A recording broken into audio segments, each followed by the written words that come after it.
अच्छा, आज जो हम लोग डिस्कस करने जा रहे हैं वो है सब स्पेस। लास्ट लेक्चर में हम लोगों ने वेक्टर स्पेस के बारे में डिस्कस किया था कि वेक्टर स्पेस हमारे पास क्या होता है, जिसमें हमारे पास जो 10 प्रॉपर्टीज हैं वो सेटिस्फाई हो जाएं तो वो हमारे पास एक वेक्टर स्पेस बन जाता है। तो आज हम लोग डिस्कस करने लगे हैं कि हमारे पास जो है सब स्पेस है वो हमारे पास क्या होता है। तो कोई भी हमारे पास ये है लेट बी एफ, ये हमारे पास कोई भी एक वेक्टर स्पेस है, ठीक है। अब इसका हमारे पास कोई भी सबसेट एग्जिस्ट कर रहा होगा, लाइक जिस तरह हमारे पास एक सेट होता है, ठीक है, उसका एक छोटा सा हमारे पास एक पार्ट होता है, उसको हम कहते हैं कि वो हमारे पास क्या है, सबसेट है। इसी तरह हमारे पास वेक्टर स्पेस में भी ये हमारे पास वेक्टर स्पेस है, इसको हमने V का नाम दे दिया है। इसके अंदर हमारे पास एक छोटा सा पार्ट होगा, उसको हम W का नाम देते हैं। तो ये हमारे पास, इसको हम किसका नाम दे देते हैं, सब स्पेस का। तो हम बात करते हैं कि हमारे पास कोई भी एक वेक्टर स्पेस है V ऑफ F, ठीक है। इसका कोई भी सबसेट हमारे पास एग्जिस्ट कर रहा होगा W जो है is the subset of V of F।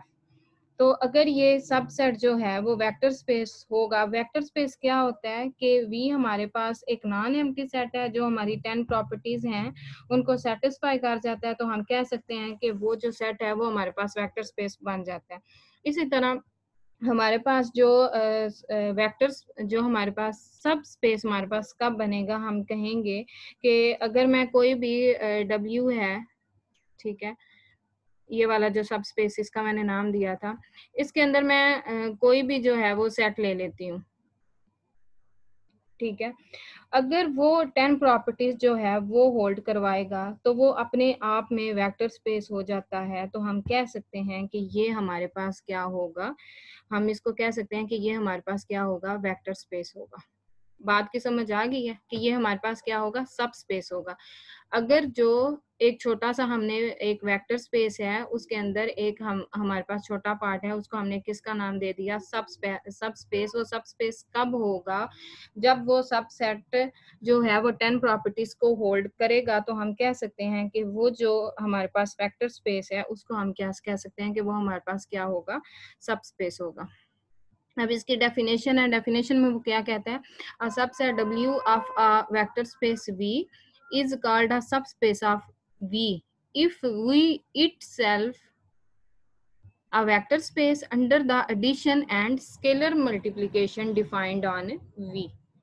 वही चीज जो मैंने आपको ये चीज समझाई है, वो क्या कह रहा है कि अ सबसेट W, कि कोई भी हमारे पास सबसेट है W, ठीक है, किसके अंदर, वेक्टर स्पेस के अंदर। तो वो जो W है, जो सबसेट है, वो कब हमारे पास सब स्पेस कहलाएगा, जब वेक्टर स्पेस की 10 प्रॉपर्टीज जो हैं वो होल्ड होंगी, देन उसको हम क्या कहेंगे कि वो हमारे पास सब स्पेस है एक वेक्टर स्पेस का। क्लियर है? Yes ma'am.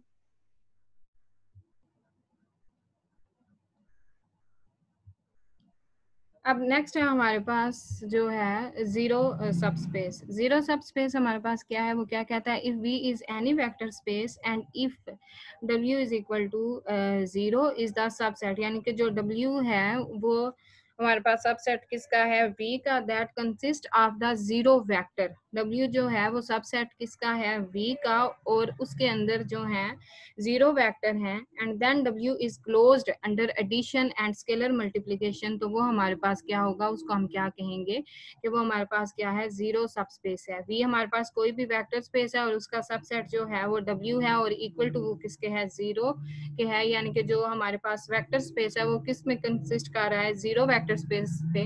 तो वो हम क्या कहेंगे कि जो हमारे पास W है वो हमारे पास क्या होगा, जीरो सबस्पेस होगा।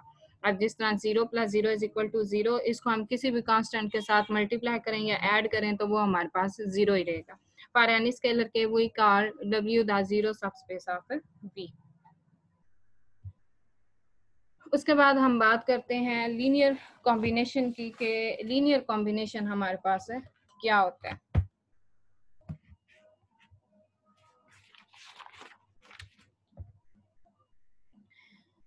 लीनियर कॉम्बिनेशन फॉर एग्जांपल मेरे पास जो है 3 वेक्टर है, ठीक है, 3 वेक्टर 1 2 3 ये मैं ले लेती हूँ, ठीक है, फिर प्लस मेरे पास 3 2 1 ये चीज़ आ जाएगी।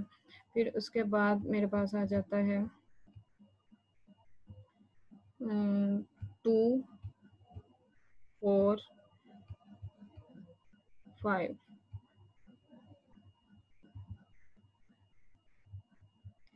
अच्छा, ये मेरे पास 3 वेक्टर हैं, अगर इनको मैं मल्टीप्लाई करूं, इसको मैं मल्टीप्लाई कर देती हूँ 2 के साथ, अगर इसको मैं मल्टीप्लाई कर दूं 1 के साथ, और इसको मैं मल्टीप्लाई कर दूं 4 के साथ। 3 वेक्टर लिए हैं, उनको मैंने 3 मुख्तलिफ जो वेक्टर्स हैं उसको उनके साथ जो है वो मैंने मल्टीप्लाई कर दिया। अब मल्टीप्लाई करने के बाद मैं क्या करूंगी, इनको मैं जो है वो ऐड करूंगी। ऐड करने के बाद मेरे पास जो रिजल्ट आएगा वो होगा, अगर मैं इनको मल्टीप्लाई करने से मेरे पास ये रिजल्ट आएगा 2 3 प्लस 8, और फिर देन हमारे पास आ जाएगा 4 प्लस 2 प्लस 16, और फिर आ जाएगा 6 प्लस 1 प्लस 20, और मजीद जब इसको हम सिंप्लीफाई करेंगे तो मेरे पास आएगा 13 22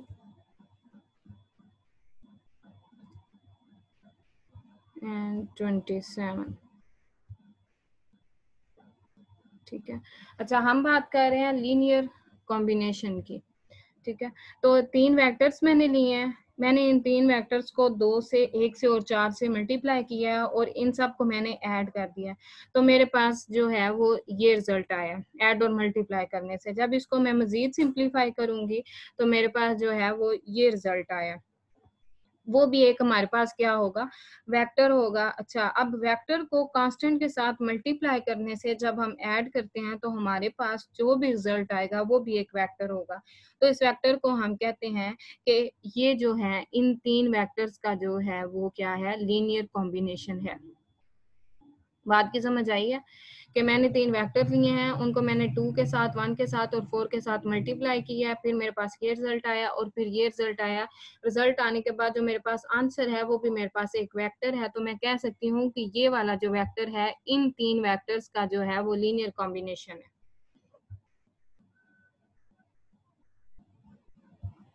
अब जिस तरह इसकी हम डेफिनेशन देखते हैं, if W is a vector in a vector space V, then W is said to be a linear combination of the vector V1 V2 V3। जो मैंने इधर वो लिखा था 1 2 3, वो मेरे पास उसको जब मैं फॉर एग्जांपल ये लिखा था मैंने 2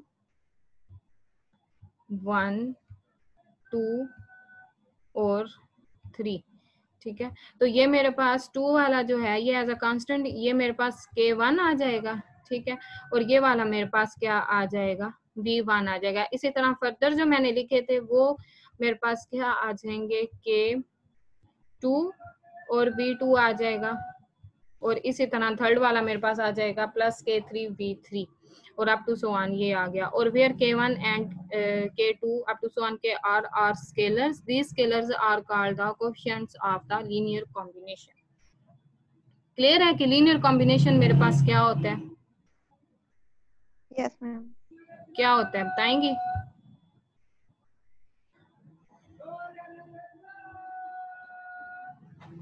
मैम जब किसी भी वेक्टर को जो है ना कांस्टेंट के साथ मल्टीप्लाई किया जाता है और जब ऐड किया जाता है करने के और बाद फिर जो हमारे पास फाइनल रिजल्ट आता है ना उसको हम लीनियर कॉम्बिनेशन कहते हैं। जो भी हमारे पास होगा उसको हम क्या कह देंगे, वो हमारे पास क्या है, लीनियर कॉम्बिनेशन है। Linear combination. लीनियर कॉम्बिनेशन है। उसके बाद हम बात करते हैं स्पैनिंग सेट की, या linear span of a linear combination. तो हमारे पास एक नॉन एम्प्टी सेट एस है, ठीक है, ये हम ले लेते हैं कि हमारे पास कोई भी एक नॉन एम्प्टी सेट जो है वो एस है, ठीक है। अब ये सबसेट भी होगा वेक्टर स्पेस किसका, वी का। हमारे पास एक नॉन एम्प्टी सेट एस है और ये सबसेट किसका है, वेक्टर स्पेस है वी का। तो इनके अंदर जो भी एलिमेंट होंगे इस एस के अंदर, ठीक है, जो भी एलिमेंट होंगे वो वेक्टर्स की फॉर्म में होंगे, क्योंकि सबसेट जो है वेक्टर स्पेस का, तो इसके अंदर जो भी हमारे पास एलिमेंट्स होंगे वो भी v1 v2 v3 वो भी हमारे पास वेक्टर की फॉर्म में होंगे। तो इस सेट के अंदर जितने भी एलिमेंट होंगे वो हमारे पास जितना भी लीनियर कॉम्बिनेशन उनका बन सकता है, ठीक है, वो लीनियर कॉम्बिनेशन का जो है मैं एक सेट बना दूंगी। तो उस सेट को मैं किसका नाम दे दूंगी, स्पैनिंग सेट का। उसको हम डिनोट करते हैं ऐसे। मैं रिपीट कर रही हूँ कि हमारे पास स्पैनिंग सेट क्या होता है कि हमारे पास एक नॉन एम्प्टी सेट एस है, ठीक है, और ये सब सेट किसका होगा, वेक्टर स्पेस वी का। इनके अंदर जो भी एलिमेंट होंगे वो भी वेक्टर्स की फॉर्म में ही होंगे। तो इस सेट के जो एलिमेंट हैं वो भी हमारे पास क्या होगा, लीनियर कॉम्बिनेशन बनाएंगे। अब ये जो लीनियर कॉम्बिनेशन बने हैं इनको मैं एक सेट बना दूंगी। तो वो सेट जो होगा वो हमारे पास क्या होगा, स्पैनिंग सेट होगा, या वो कह सकते हैं लीनियर, या उसको हम कह सकते हैं span of a linear combination. अब जिस तरह इसकी जो है वो डेफिनेशन को देखते हैं, if S is equal to W1 W2 up to so on is a non-empty set of vectors in a vector space V, then the subspace W of V that consists of all possible linear combination of the vectors in S, ये जो भी मैंने बात की है, is called the subspace of V generated by S, जो किससे हमारे पास जनरेट हुए हैं, S से, जो कि हमारे पास क्या था, सबसेट था किसका, वेक्टर स्पेस का। And we say that the vectors w1 w2 w span v we denote the subspace as, इसको हम इस तरह जो है वो डिनोट करेंगे। एक इसको हम इस तरह भी डिनोट करते हैं ऐसे भी, ठीक है। हमने क्या पढ़ा, सबसे पहले हमने सबस्पेस पढ़ा, फिर हमने लीनियर कॉम्बिनेशन पढ़ा, और फिर हमने क्या पढ़ा कि हमारे पास जो है वो span of a linear combination क्या होता है।